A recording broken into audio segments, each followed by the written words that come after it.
Good afternoon from Oxford, everyone. Hello, welcome to panel 2 of the Oxford World English Symposium. This is panel 2 on language, corpora and research resources. Enjoy the panel and hope everything goes well. Thank you, Sean. Hello, everyone, and welcome to this session of the Oxford World English Symposium on language, corpora and an engagement with world Englishes through the medium of dictionaries, digital text, and various traditional and contemporary sources of language. We're very privileged to have with us here today a panel of experts who will be speaking about their work in a range of media and different varieties of English. So if we start with some introductions, I will ask each of our panelists to tell us a little bit about themselves and their work before we pick up on some of the questions and topics we would like to discuss today and which we hope will be of interest to you all. So we have Dr. Rania Tupas, Lecturer of Social Linguistics and Education at the Institute of Education at University College London. We have Dr. Mirka Honan, Senior Lecturer at the University of Freiburg, and her expertise is in social linguistics and corpus research. And then we have, last but not least, Mr. Tim van Neerkerk, the Executive Director of the Dictionary Unit for South African English and Chief Editor of the Online Dictionary of South African English. So welcome to you all, welcome to our panelists. And if I start by introducing myself, I am Nilanjana Banerjee. I'm the Senior Children's Language Data Specialist in the Education Division of Oxford University Press in the UK. I've worked on children's dictionaries for the last 10 years. We publish dictionaries for children right from the early years through to secondary school or high school. And as with all Oxford dictionaries, our dictionaries get used in the UK and internationally in schools and at home. So we're very interested to engage with world Englishes in our children's language research as well. So I've been instrumental in building the largest in children's English language corpus to research children's acquisition and language use in the books that they read and in their own writing. So as we all know, corpus research really helps to track changes in language use. And in the children's world in the UK, for instance, we've seen changes in the national curriculum around the use of standard and non-standard English, formal and informal registers.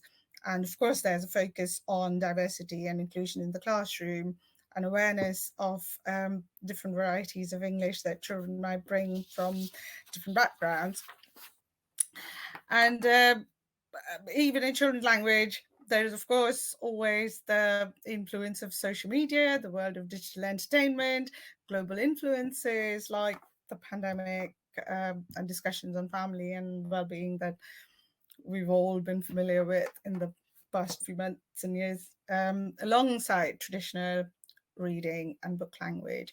So I'm really interested in today's discussion on the importance of capturing different sources of language for tracking language use and different varieties of English and Englishes. So I will now ask our panelists to tell us a little bit about themselves and their engagement with World English in various fields. So Ruani, shall I start with you? And you've written about unequal Englishes and language and identity in Southeast Asia. You've also had experience in language teacher education. So that would be really interesting to hear a little bit about that and also understand some of your concerns with inequalities in language. So if you want to make a start. Yeah, thanks very much, Nilangela. Magandang araw sa inyong lahat. Good day, everyone, and thank you very much for being part of this panel discussion and conversation. My name is Rowani Tupas. I'm based currently at the Institute of Education at the University College London, and my work basically is located within the broad area of social linguistics in education, and then so you have social linguistics and education coming together, and you have fireworks all the time. Social linguistics on the one hand and pedagogy on the other hand. But I think that makes things really always fascinating. But whether I work in the area of language teacher education, something that I have extensively been engaged in Southeast Asia for at least 2 decades now, or in the area of TESOL or in language policy. All of that work basically is centered on unpacking this whole notion and idea of inequalities of multilingualism. So it's always surfacing, these practices and these ideologies that have something to do with, how multilingualism or how language creates or recreates social distances between speakers and so on and so forth. And that's where my work in unequal Englishes actually comes into the picture. Um, but more recently, I have still, galvanized by this whole idea of inequalities of multilingualism. I have explored this notion in the context of online work, multilingualism online, and how such inequalities are basically also being mobilized, in interactions and communication between, people online as well. How the social linguistics in education comes to the picture, because I have for a long time, in a sense, surfaced this whole gap, this whole knowledge gap between education and, in a sense, what's out there, that this knowledge gap needs to be bridged in order for language education and English language education more specifically to be more relevant to our young students at the moment. At this time, when I engage in workshops, when I engage with different sorts of stakeholders of education, there is still, in a sense, very little critical understanding of what's happening out there in terms of how multilingualism or languages are mobilized online as well. Um, and broadly outside the classroom, and that's where I come into the picture, as a researcher and as a scholar. So I, in a sense, very much online. I am very much engaged in conversations online as well. I participate in conversations on pop music, Filipino pop music, for example, with thousands and thousands of tweets, come into the picture. I ask questions about meaning making, how certain words are produced. And so what's interesting is that, your what would take for a very long time, some kind like an individual self-driven kind of investigation into the life of particular meaning or the life of particular word and how a particular word circulates. You galvanize, you bring together your own community to, discuss and produce, that kind of meaning that is associated with an emerging term, for example. And you see a different dynamics of how meanings are produced. You see a different dynamics of how boundaries, traditional boundaries, are actually demolished along the way as well. I don't do lexicography, so my expertise is not in this area. But of course, as a language teacher, just like everyone else, we have, we have conversations and we have activities that involve, dictionaries, words, and choices that we have, talking about, what gets included and excluded in such meaning-making enterprises as well. So that's where probably I can come in the conversation today. Thank you. Thank you, Rani. Yes, no, we are definitely, obviously, coming from Oxford Dictionaries. We are interested in lexicography and how words get included, excluded, etc. But also, we are broadly interested in just general language research and general language use, not even necessarily in academic spheres at all. And which is why it is great to have a panel here from different backgrounds, which is useful for us to hear about your experiences in other areas. So, Mirka, if I can come to you now, maybe you can tell us a little bit about your background and how your work relates to World Englishes. Absolutely, yeah. So good afternoon, morning, evening, everyone. My name is Mirka Honan, and I'm a corpus and sociolinguist based in Freiburg, Germany. And there seems to be quite a strong tradition and an ongoing trend for English linguists in Germany to do research into world Englishes, and I'm also part of this movement, so to say. So in my PhD, I investigated Nigerian immigrants in the United States and their multilingual digital communication. So it was a project based on a large corpus compiled at our university that contained the entire archive of a large popular Nigerian web discussion forum. So I explored these diasporic Nigerians' use of African American vernacular English, Nigerian English, and Nigerian Pidgin for their identity construction in their digital writing. And my colleagues in Freiburg compiled several such corpora of diasporic web forums. And I'm interested in this kind of language use because I think it's very emblematic of our globalized world. So these multilingual mobile individuals communicating in technologically mediated transnational web spaces, using different kinds of non-native stylized written Englishes. And I think this is nothing marginal or exceptional, but is very much what communication is about in our globalized world. And I think it definitely deserves our scholarly attention. And in my ongoing postdoc project, I investigate word formation in world Englishes, particularly the productivity of affixation as a word formation process in different native and second language varieties of English. And for this project, I'm working with the Corpus of Global Web-Based English, GLOBE, which has general websites and blogs from 20 different English-speaking countries. So I'm also not a lexicographer myself, but a corpus and sociolinguist with a keen interest in world Englishes and word formation. So happy to be here today. Great, thank you, Mirka. Very happy to have you here, and very interested to hear a little bit more about your linguistic explorations, maybe slightly later on in the panel.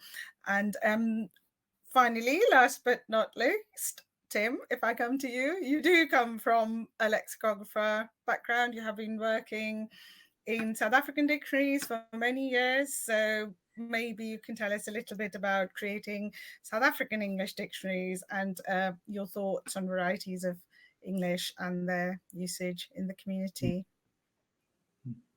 Thank you very much for the introduction and for the opportunity to participate in the panel. Yes, I work at the dictionary unit for South African English, which is located in Makanda or Grahamstown in South Africa. Our main project and the reason that our unit was formed is the historical Dictionary of South African English, which is free to access online.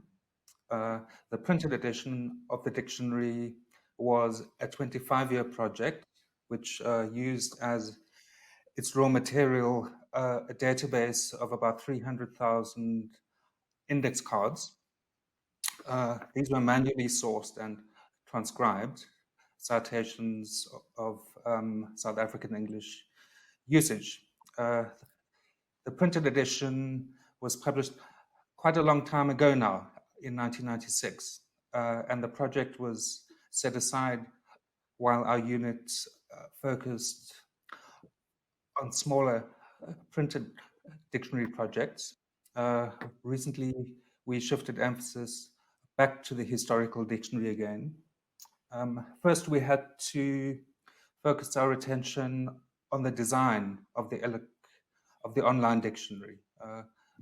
But in the last year, we have been working on an expanded electronic lexical database of South African English. This will support future revisions of the historical dictionary, as well as other purposes which such a data set lends itself to. What the project aims to showcase in the long run is the extent of South African English, both to a global and a local audience, and the new lexical items that have been recorded in the last 2 decades. Most of these items have, of course, been documented in the smaller printed dictionaries that we have worked on, but not in our free access online dictionary. Thank you, Tim. We were meant to have another panelist with us today, Professor Amanda Logson from the Australian National University and the Australian National Dictionary Centre, but unfortunately we seem to be having a few technical issues, so you may be seeing Amanda pop up and out a little bit on screen. Until then, we might... Amanda!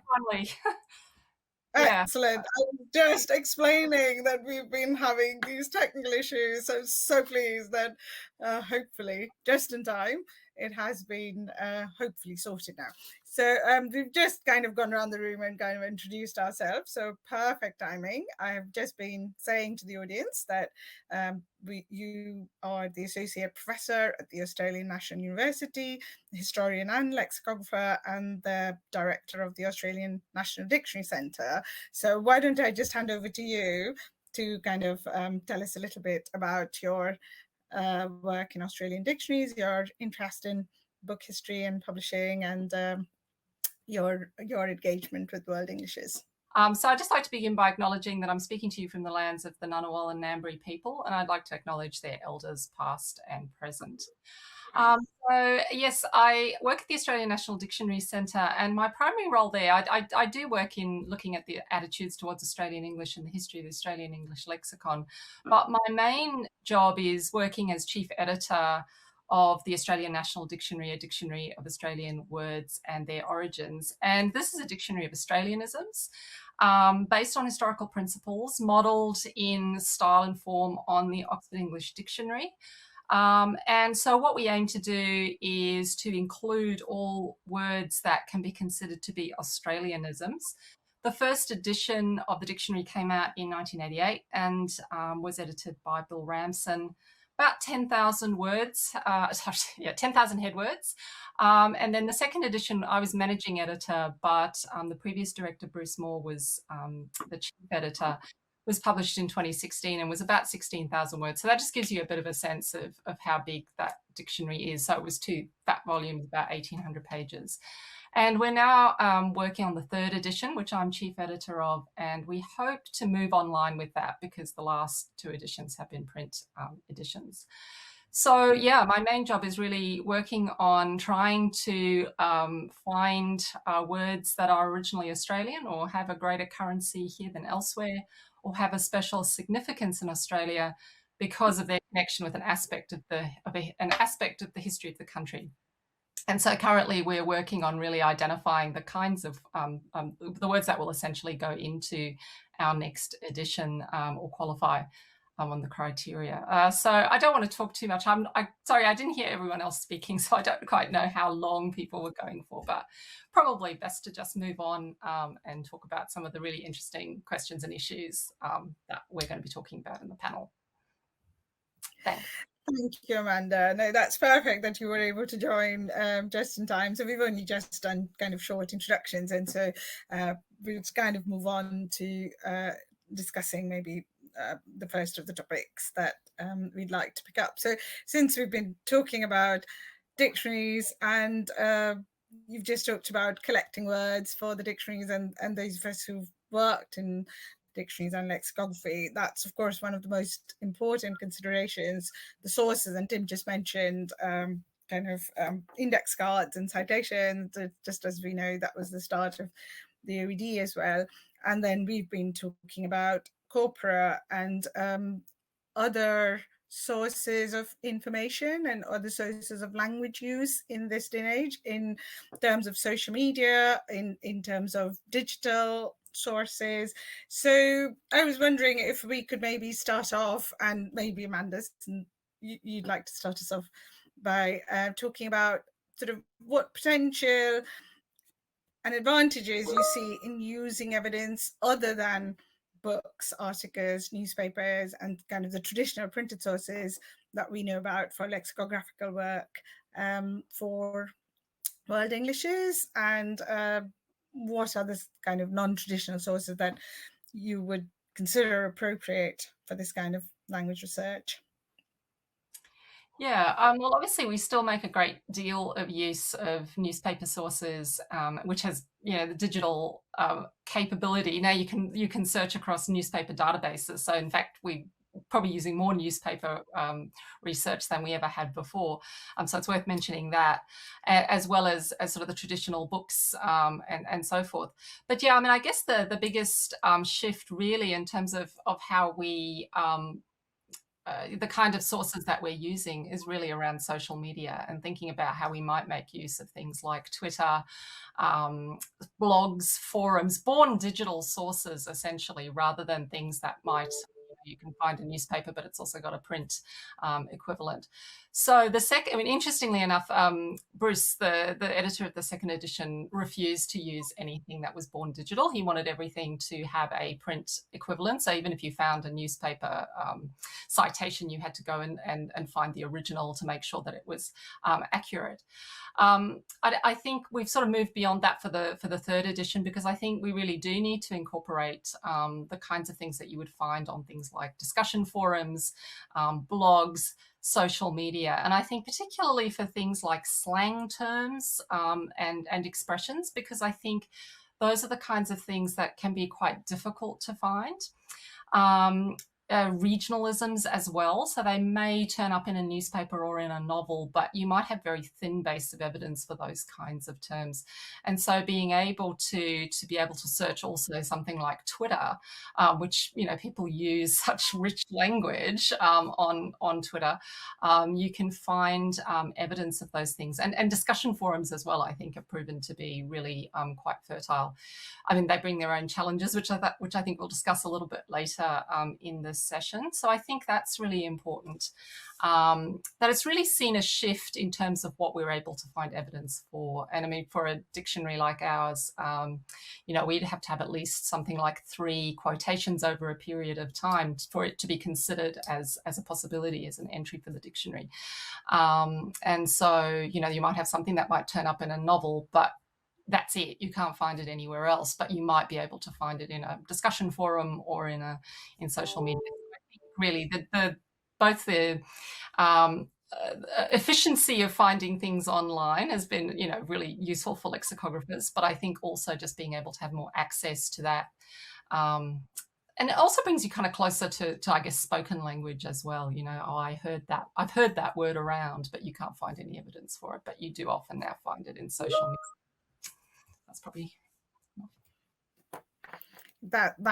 that's brilliant. Yes, we've kind of had a lot of discussions around kind of spoken language versus written language as well, particularly in children's language, because a lot of the time children often write as they speak. So that's an important kind of area for dictionary creation.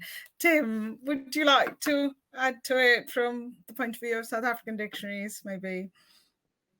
Yes, thank you. When I mentioned the index cards that were used for the production of the print edition of our dictionary, one of the reasons for mentioning that was in order to contrast the previous methodology with the only option at the moment, which is to use electronic sources. Most of the advantages, they speak for themselves, and Amanda has highlighted them, like rapid access to sources and a variety of sources. But from our point of view, that would still involve a manual aspect to the work that perhaps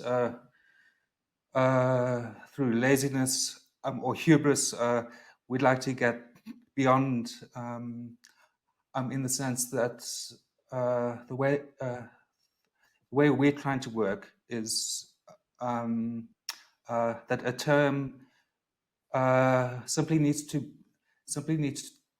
be identified once now. then we feed that into a tool chain that semi-automates the search process. And the point of that is to convert it into a markup format that suits our lexical database. When we first we heard about new sources for lexicography, like being able to search corpora, for example, that seemed exciting for certain kinds of dictionary production, but usually the corpora didn't record bibliographical information, whereas the historical dictionary model, it refers the dictionary back to the source of the citation. So this was a constant frustration for me to see that the corpora, that they didn't usually record bibliographical information. But what we're doing now is using sources from the ZA domain fairly indiscriminately, since that is how the data were collected. But they do at least have a URL and a date. And we can match the catchword. So we start with a corpus. We run our toolchain over the corpus, feed that into the lexical database. As I said, somebody simply needs to have identified the word form once, and then that very labor-intensive process of collecting the quotations for our electronic database that we have had since 2004 is sped up markedly.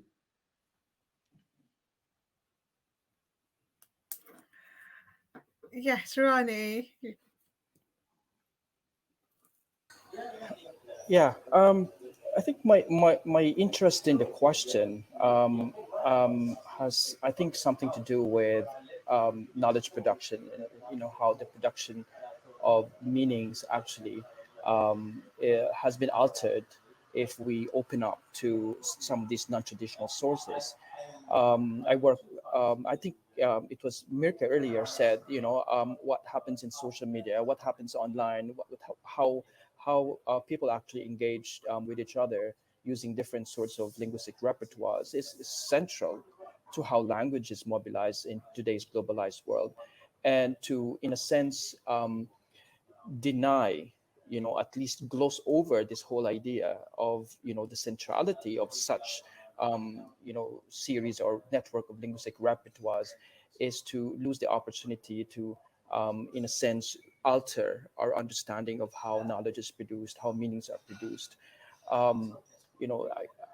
There was mention as well earlier about, let's say, for example, just Twitter. If I have to be very specific about it, if you're interested in a word, you go to a hashtag, and the moment you get to hashtag, you already have, thousands and thousands of such uses in that particular context. So it's not so much, my interest is not so much only about how a word circulates, but how the meanings actually also circulate, because such meanings now somehow break down, the traditional nation-based boundaries when we're talking about, Englishes, when we're talking about languages, for example, because online, it demolishes this whole idea of using the lens of the nation as a way to understand, language use. Of course, we can talk about this in terms of the challenges, but I think that's something that I look at as opportunities, precisely because it builds communities of meaning makers as well, that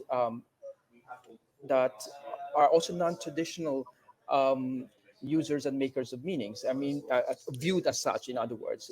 And my point here is, for example, if I'm interested in a particular word, I'm not really I want to dig deep into, the history of the ideas and meanings of this particular word. I've done this a couple of times online as well. And you draw on your own communities, they come together, you create, and they provide the context, the historical context, and even the sources, all right, that are easily available to you. So in a sense, it's not just you, investigating. It's not just you trying to surface the meanings, but it's an entire community that helps and gathers, that kind of that information, for that particular word, for that particular series or history of meaning. So I think that's, to me, is how, the potentiality of non-traditional sources, can be looked into or tapped into. That's great. Thank you. Yes. And in fact, an interesting anecdote about the hashtag itself. So we have a corpus of children's writing and tracking language use, and we kind of saw how the hashtag used to be used kind of mainly to refer to numbers, for instance, #1, #2, or things like that. And then gradually, because of the usage in social media, the hashtag started being used to tag words to give a particular meaning or a particular emotion, maybe. So they would say #frightened or things like that coming into the language. So it's really interesting to see how language meaning changes, and also, of course, as we've been just saying, our methodology for analyzing language and capturing that language changes as well. So Mirka, you must have kind of seen that in your work with corpora as well. Yeah, I could say a couple words from the perspective of corpus linguistics. I mean, in the past 2 decades, we've also, in corpus linguistics, increasingly turned towards the internet as a source, convenient source for large masses of language data. And I think the very kind of same reasons might make web resources attractive for lexicography as well. So in these social media data, we have, I mean, they're available for free in huge masses, already digitized and searchable, time stamped, sometimes also geolocated. Um, and corpus linguistics and lexicography certainly share an interest in natural language. And I think in the unedited web writing, we find, I mean, it really reflects most kind of up-to-date natural language without any editorial standardizing pressures, kind of as people on the ground use language. And also, I think from the point of view of world English, is one advantage that social media have is that some speakers of world Englishes might kind of avoid local lexical expressions in more official contexts, might want to try to write kind of more internationally comprehensible English. But in these online contexts, I think they might be feel more free to use their informal local variety. So I think this is also an advantage. Um, and I mean, we also have a little bit of time depth already on the internet. Of course, nothing in comparison to actual historical sources, but most websites archive, or a lot of websites archive these interactions. So we do have accumulation of data of several decades now. Reddit launched 2005, Facebook 2004, Twitter 2006. So there's already kind of enough time span to observe whether some lexemes persist or not. And yeah, finally, I'd like to encourage us to make use of this crowdsourced lexicographical kind of wisdom that we find on the internet. So speakers of world English, they're interested in documenting their ways of speaking, and they do that already voluntarily on the internet. So on the Nigerian web forum that I use for my PhD project, there are many threads, discussion threads with titles such as Nigerian slangs or strictly Niger slangs, where people list their favorite expressions, often with definitions as well.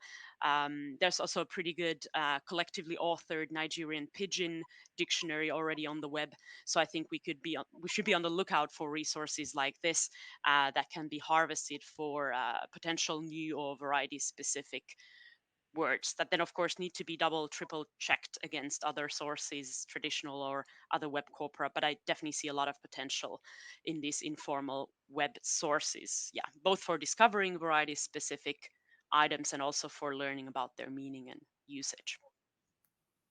Definitely, I agree. The sort of use of social media as well as the use of corpora helps us to capture maybe a larger variety of language use than the traditional sources. So, as you said, books, articles, newspapers, written sources capture one kind of English, and maybe more formal expressions from people, whereas like social media and Twitter and they give kind of voice to different types of conversations, discussions, emotions, and it is useful to be able to capture that in terms of world Englishes, in terms of the international usage around all sorts of topics. But there must be some risks and challenges involved in this as well, in trying to trying to deal with this whole unedited web of language. So what factors do you think we should be aware of, or researchers need to be aware of in using this kind of unedited web, as you've just mentioned, Mirka? Shall I start? Yeah. Yes, please. Yeah, sure. Okay, yeah. So I mean, in these unedited web sources, like I mean, we find a lot of nonsense in the Urban Dictionary, for example, but I wouldn't consider unedited web sources unreliable or per se necessarily messy. Is I would say what they are. So we have in different social media websites a lot of multimodal, multilingual writing. Errors are not edited away, so we find a lot of both intentional and unintentional non-standard spelling. So we need to be kind of on the lookout for inconsistency in form, a lot of creativity in spelling. Texts tend to consist of sentence fragments rather than complete grammatical sentences. Authors may choose to remain anonymous. In the worst case, text may even be copied from another source without acknowledgement. And then there's certainly a lot of pornographic, machine translated advertisement material that you just don't want to have in your linguistic data set. So this kind of messiness is something that we need to be kind of wary of.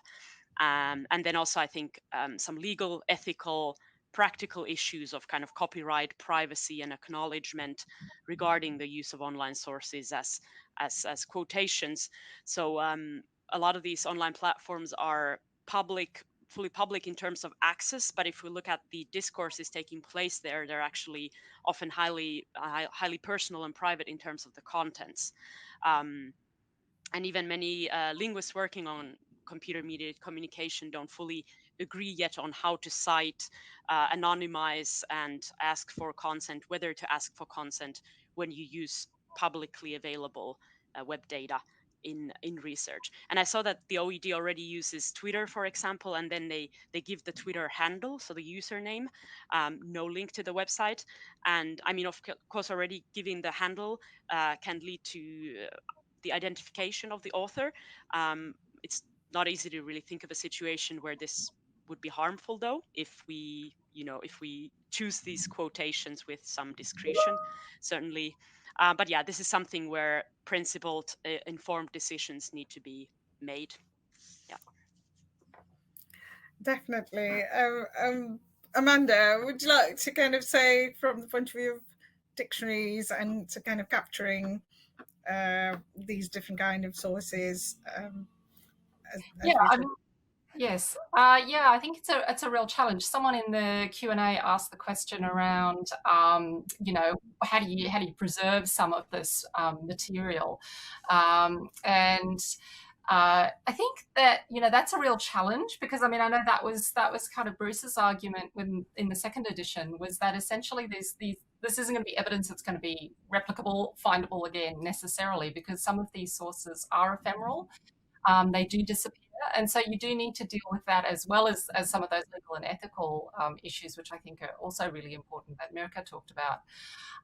So, I mean, at the moment, I mean, I guess we're still working out exactly what our policy is going to be. We're still sort of in the process of kind of deciding how we're going to deal with some of these issues and some of these sources. I mean, screenshots is one way, so at least we have our own archive of this material, but that doesn't necessarily address the problem of finding that again. But I also just wanted to just add another thing, another issue that I'd like to come up with, just point to is that for us working with a dictionary is that we need to be really careful about also making sure that we don't rely too much on social media and sources that we find online. Because I think for us, I mean, our work dictionary is a kind of cultural document that kind of tells a story about Australia. And I think, one thing I've been very careful about is also making sure that we keep up our reading program and still read sort of key books that come out, especially literature that comes out in Australia, so that those voices are there as well. And that's particularly true of, say, some of the First Nations writers. And we've got some wonderful First Nations writers like Melissa Lukashenko, who uses a lot of Aboriginal English. And it can be quite difficult to actually find evidence, print evidence for Aboriginal English. And so using those kinds of traditional sources and remembering that those are also really important parts of the evidence base for a dictionary like ours, I think is really important. But sometimes the temptation to just find something online, I think, the speed and efficiency of that can be a real temptation. But I think I personally think that it's really important to keep up a reading program that also reflects a kind of diversity of voices and making sure those voices are represented in the dictionary. Tim, I think you wanted to comment on it as well, maybe? Yes, thanks. I would just like to add to what was said. There were important points raised by Mirka and then also discussed by Amanda. The issue of whether you can actually call linguistic usage South African English in the sense that you can indicate that borrowings or specialized meanings of general English words have actually been assimilated into South African English, or if this is simply an instance of what in conservative lexicographers' terms you would call code switching, which doesn't follow the policy of the dictionary. So the historical dictionary model is very permissive in terms of registers, but the context needs somehow to be identified as English. So when we see linguistic usage that looks very multilingual, there's a hesitation about documenting that since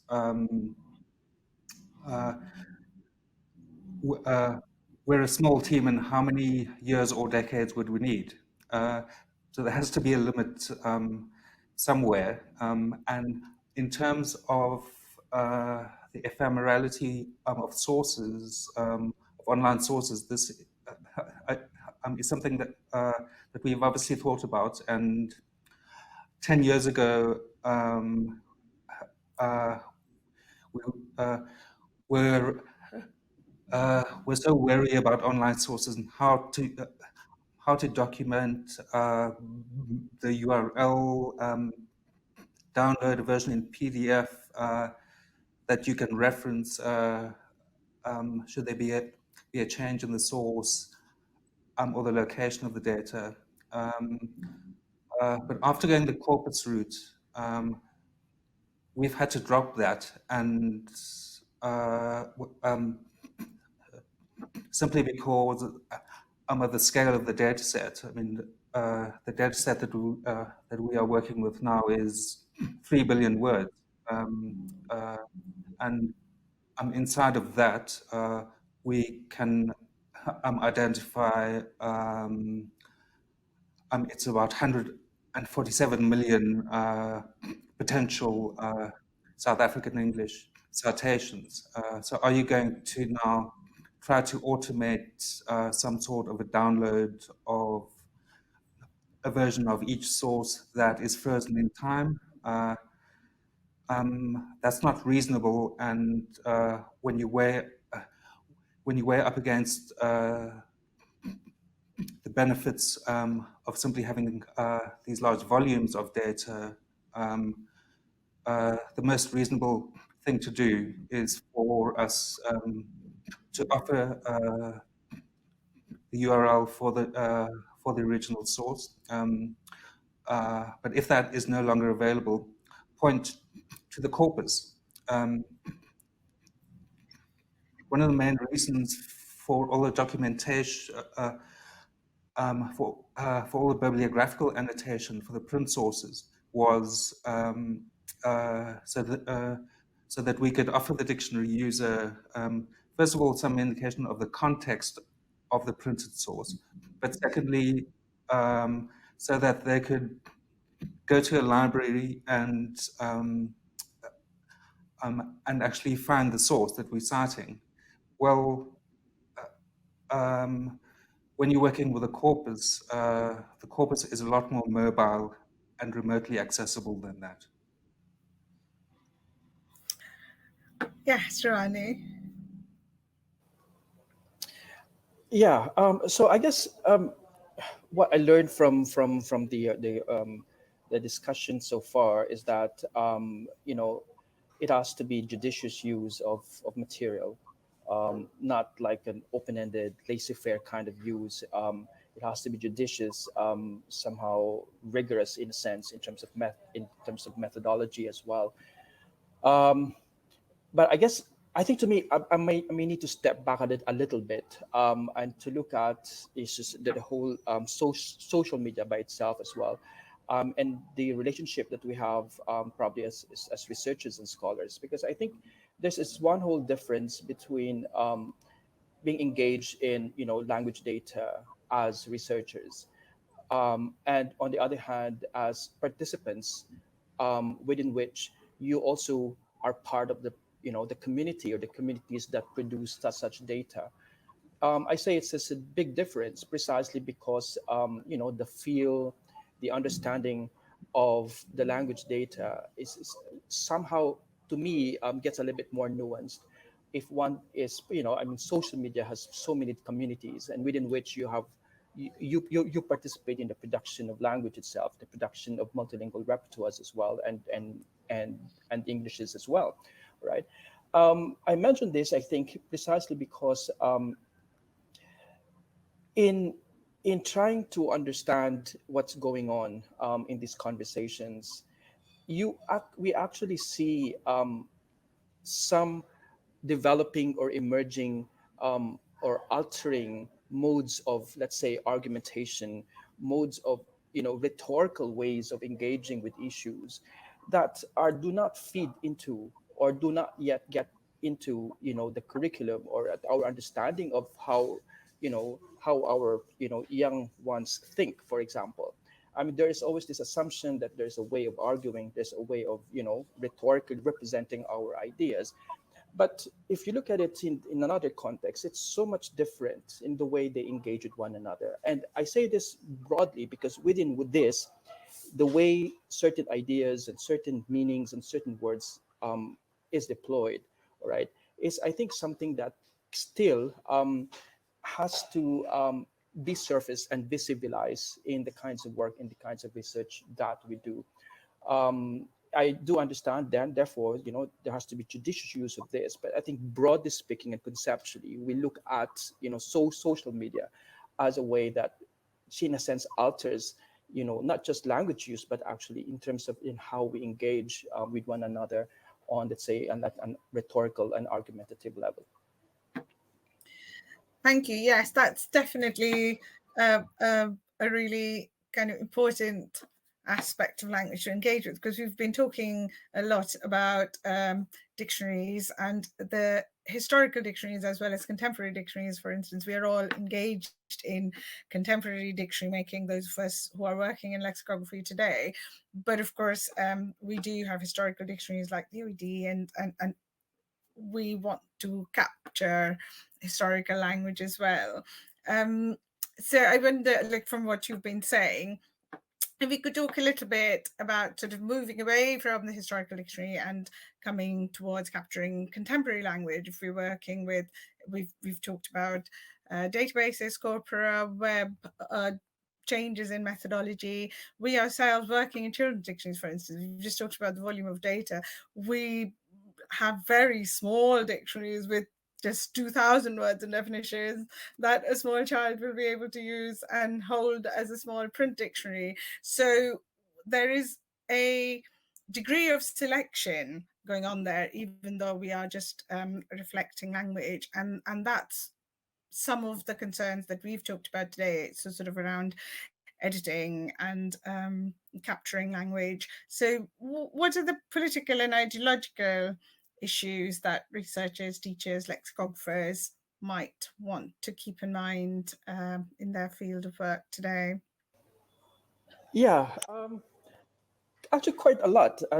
Actually fascinating things to deal with. Perhaps I can respond to that question by sharing with you a very recent research project that I have been engaged in with a colleague and a friend of mine from the University of Santo Tomas in Manila, Nico Tarayo. And our basically aim was to interview, talk to professional writers of English who are Filipinos, right? And to talk about their attitudes, to talk about their feelings about, let's say, varieties of English, and more specifically Philippine English.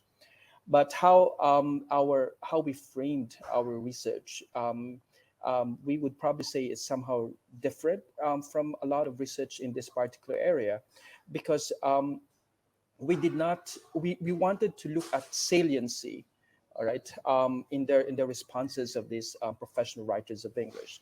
And when we say saliency, is that even if we were actually trying to ask questions about Philippine English, we did not mention it to them. We wanted them to basically talk about their own experiences as professional writers of English and how they engage with these issues and challenges in the workplace, for example, and how they navigate these varying terrains of power structures that impose on them certain ways of doing things, certain ways of writing, and so on and so forth.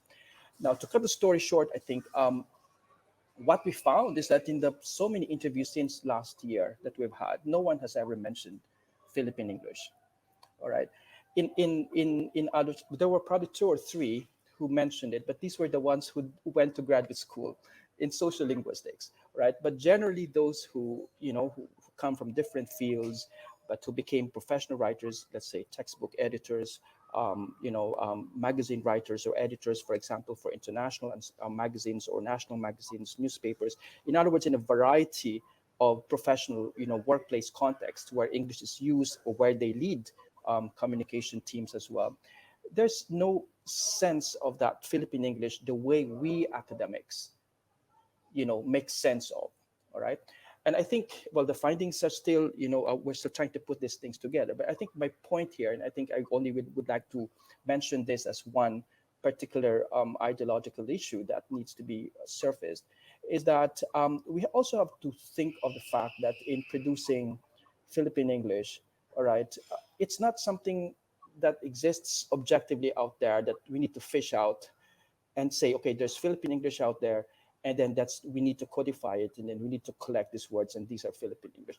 I think the very process of collecting, the very process of putting together these words and these meanings is by itself the very process of constructing what is meant as Philippine English. And this goes along with the rest of the Englishes of the world as well. All right. And I think that this needs to be fed into, let's say, language teacher education, which I have been doing for more than 2 decades already. The way to engage dictionaries, the way to use dictionaries as well in probably critical and in more engaging way, in order to also, ask questions about the inclusions and the exclusions that happen in the way meanings are produced, in the way meanings are surfaced or glossed over as well. It's an ongoing project, but I think it's something that needs, the very idea of all these Englishes as being put against each other, or at least aside among each other, all right, produces this whole idea that they exist. But the very production of this, I think, to me, is what makes them Philippine English, or what makes them Singapore English or Singlish, for example. And I think if we change, it in a sense, we alter the way we even try to deal with this, it changes the whole perspective, not only in terms of the writing and the producing of dictionaries, but how we engage with or how we use dictionaries as well. Thank you. Mirka, I think you wanted to add something to that. Yeah, great points, Rani. Another question of particular interest to me concerns the role that Pidgin and Creole languages should have or should not have in dictionaries of English. So these contact languages like Jamaican Creole, Nigerian, or Ghanaian Pidgin really kind of show how politically charged and complex the situation is. So the speakers themselves tend to think or feel that they are speaking English, perhaps like a broken English of sorts, whereas linguists tend to focus on the kind of systematicity of these languages and usually classify them as independent languages. But I do see some arguments for including Pidgins and Creoles into also general dictionaries. I mean, it could help improve the status of these languages and kind of recognize these previously colonized peoples' heritage. And then also the linguistic argument is that the boundary between, say, a local pidgin and a local variety, acrolectal variety of English, for example, in Nigeria, is somewhat fluid anyway. So these English-based pidgins and Creoles are called English lexifiers because the lexicon is largely derived from English, but we do often see different like structural and semantic changes that would need to be documented. And in general, there is ample borrowing from the local pidgin into the local variety of English, for example, in Nigeria. And then what complicates the matter further is mobility. So these days, Jamaican Creole or Nigerian pidgin words may actually gain more currency and recognition in the diaspora. So when a Jamaican Creole word is used in England, it's suddenly multicultural London English, right? And this mobility takes place electronically as well. So through media sources, popular music, rap lyrics, cinema, even viral memes, these different kinds of local resources could gain wider reach and recognition.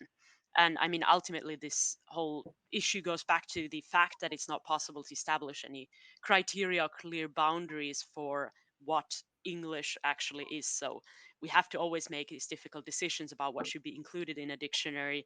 And yeah, just have to remember that these are always political and ideological decisions. Like, whose voice do we want to be heard? Yeah. Amanda.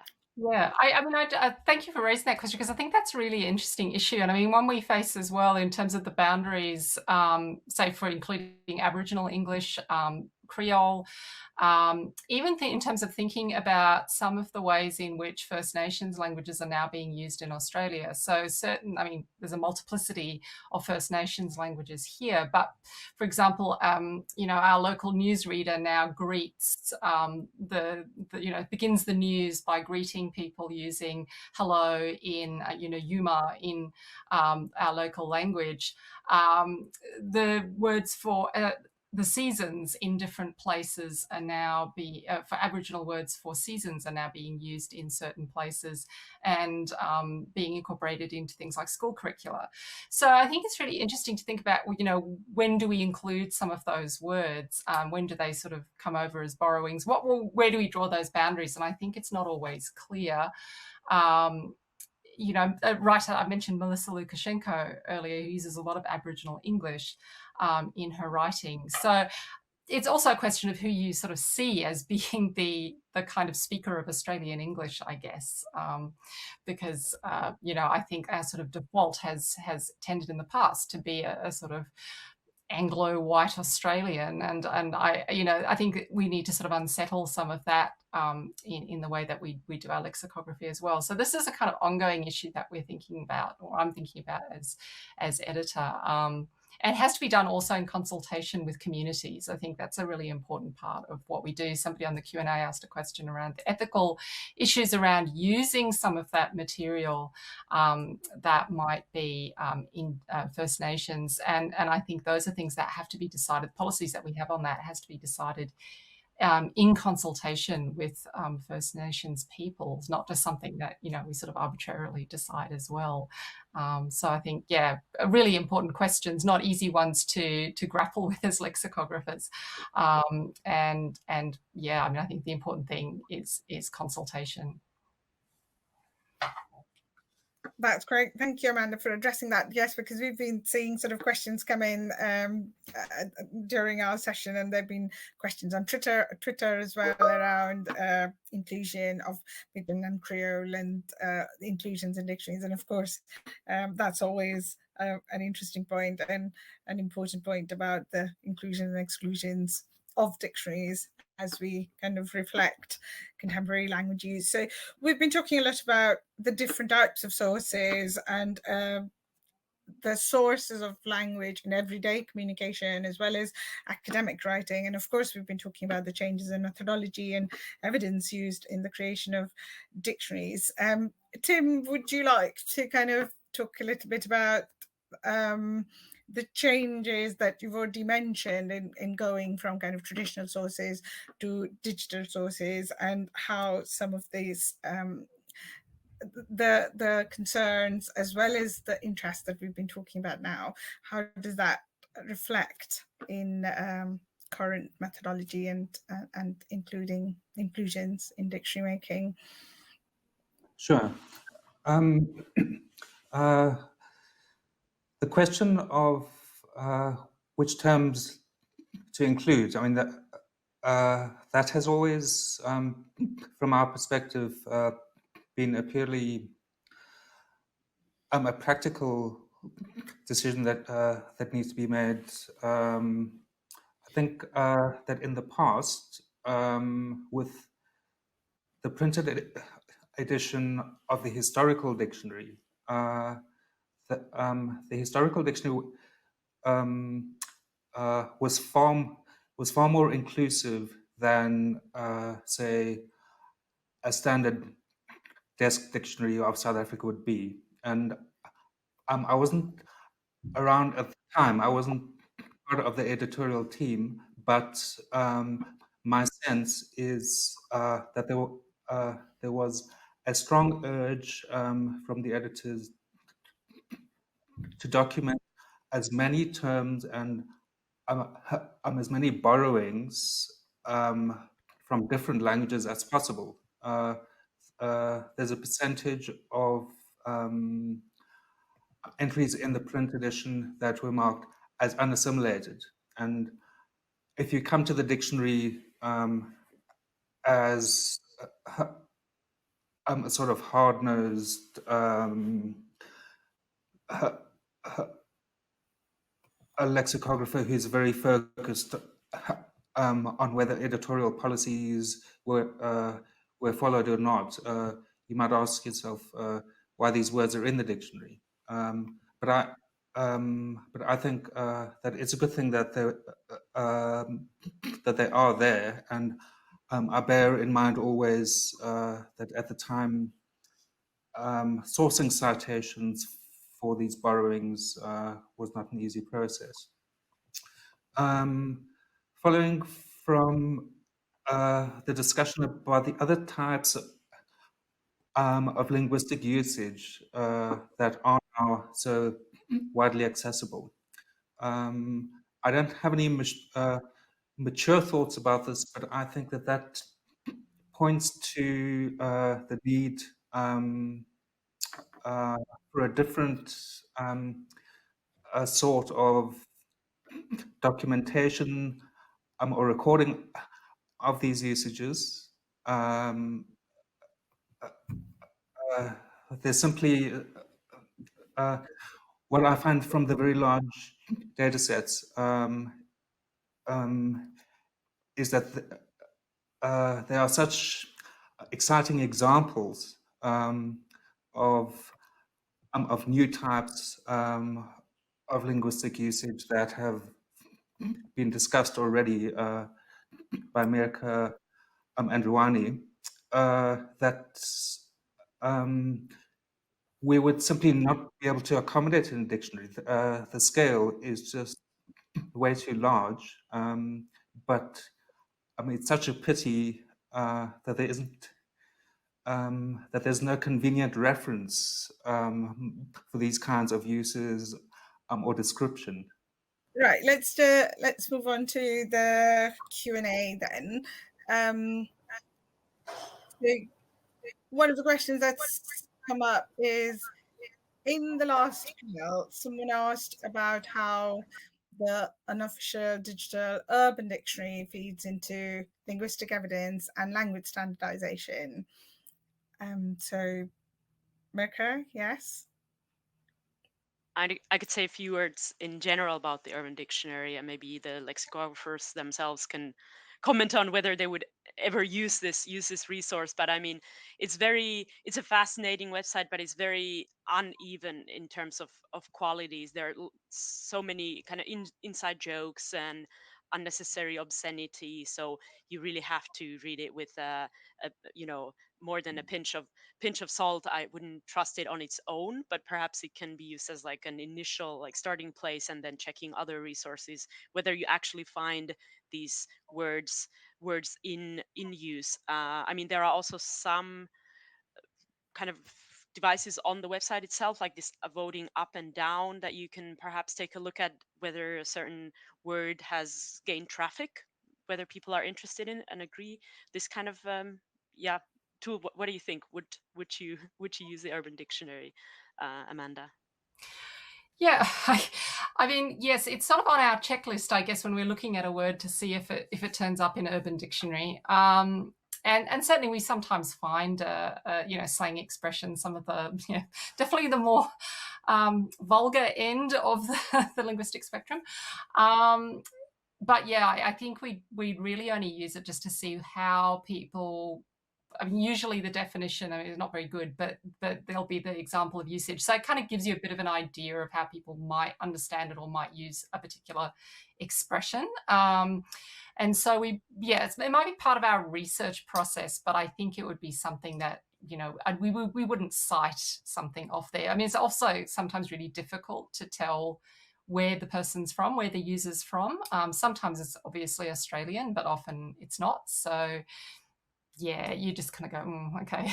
Might give you a bit of an idea of how a word is used, or a bit of a better sense if it's something that's really, obscure, a slangy expression that really you don't really quite know what it means. It can be useful, but I think other than that, that would be my experience of it. But it is something we, sort of tick off to just see whether or not something turns up if it looks like something that might be in Urban Dictionary. Moving on to another question, sort of again to do with the web, and a few questions around kind of the ethical permissions. So there's a question here. It says, what does the panel think about the ethical problems of harvesting posts from, say, Facebook without the permission or knowledge of the posters? One of you would like to pick that up? Mirka? Yeah, I mean, I guess Facebook is not considered fully public because you do need to register. I think it's semi-public. And I mean, within Facebook, you have public groups and private people. I certainly would not take anything from, you know, a website that you need, that not everyone can access, that is not fully public in terms of access. I would certainly not use that without asking for permission. And I mean, I guess one question to ask is, or two questions of this, like harm. Is there any potential harm, and is it possible to identify the author based on the information here? And if, yeah, if the answer to either of these is yes, then I would probably not feel comfortable using a citation. I mean, really, I think it also comes to the contents of what we are citing. If it's something kind of neutral, I don't, just have to say, I don't think anyone would mind. What do you think, Rani? Yeah, definitely. I agree with you because a lot of my work is online, and a great deal of my work is going back to research on ethics, the ethics part. But when you go to that area as well, it actually doesn't give you a yes or no answer as well. All right, so I can guarantee you that. So even the ones who are engaged in the ethical questions about use of posts, let's say in social media, wouldn't be able to give you the yes or no answer. And what you just simply mentioned earlier, it's, I mean, they basically frame it in terms of like ethical guide questions that would help you become accountable for your own use of these evidence as well.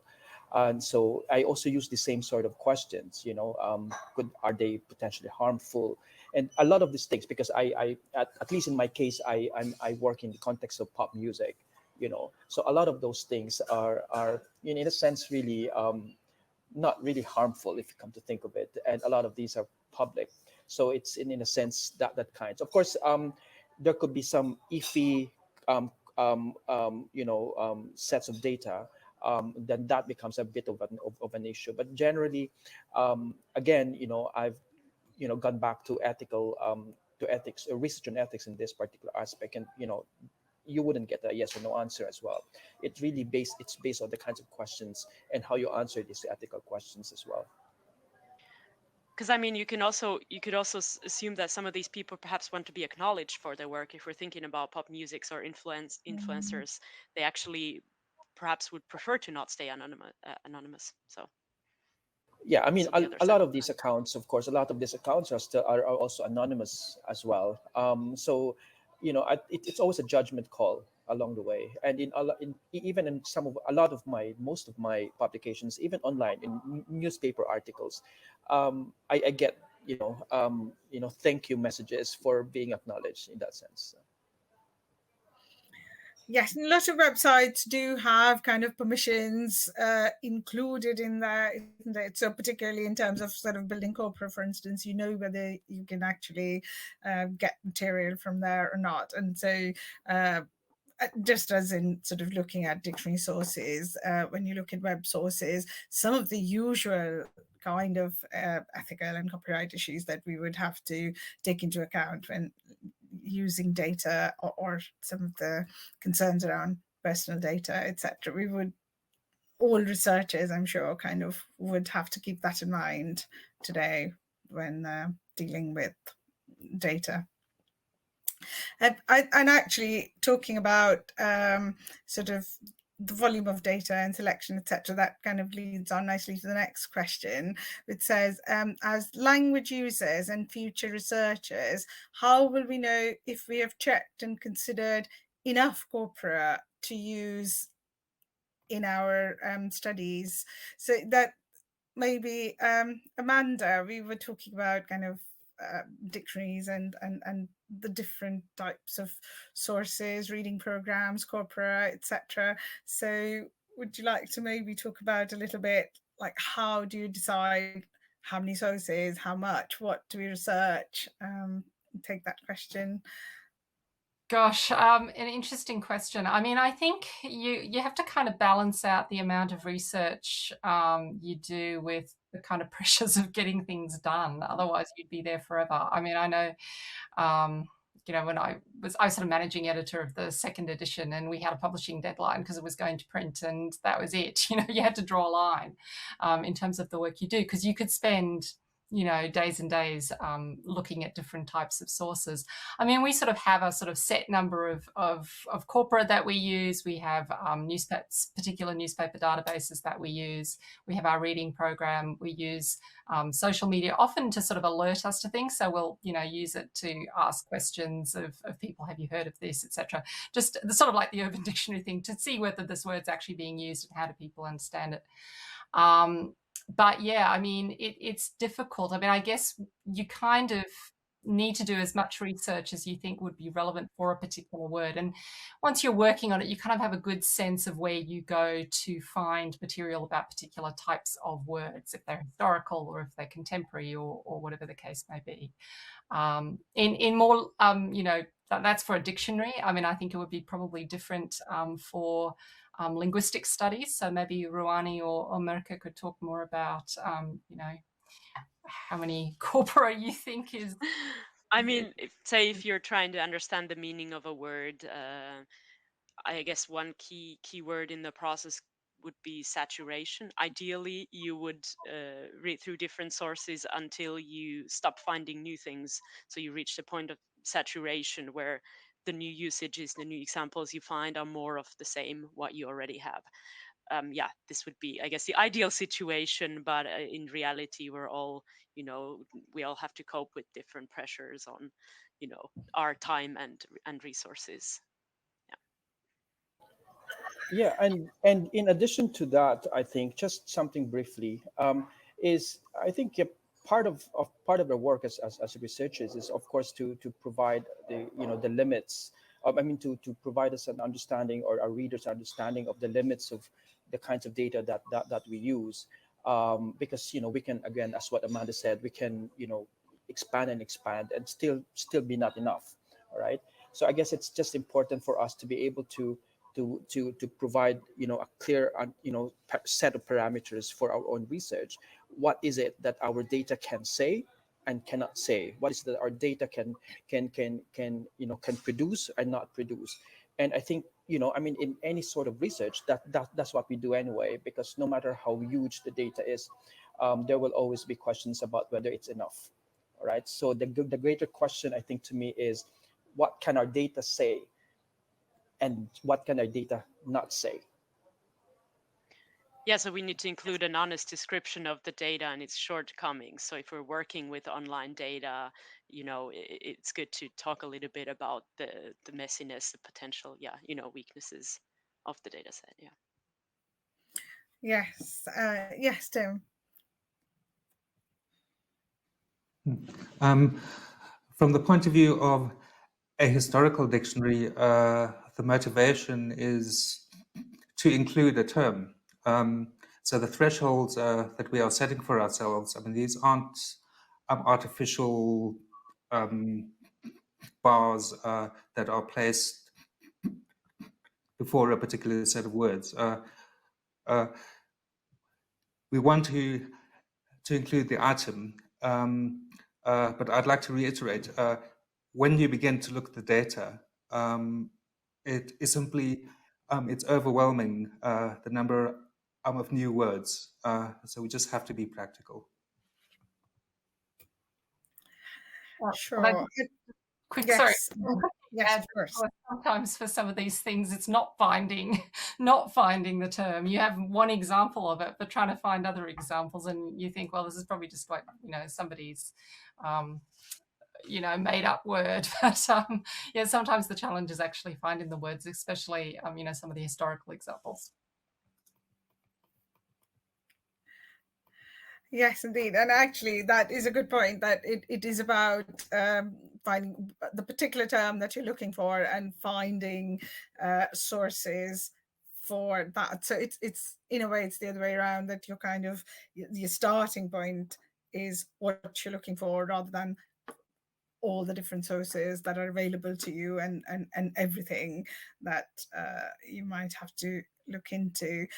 There's a few questions actually around meanings and how to kind of to talk about, and I think Rani's kind of talked a little bit about meaning making, and there's a question around how do meanings circulate and transcend national boundaries? That's an interesting question, as we've been talking a lot about kind of global sources and web sources. So would you like to comment?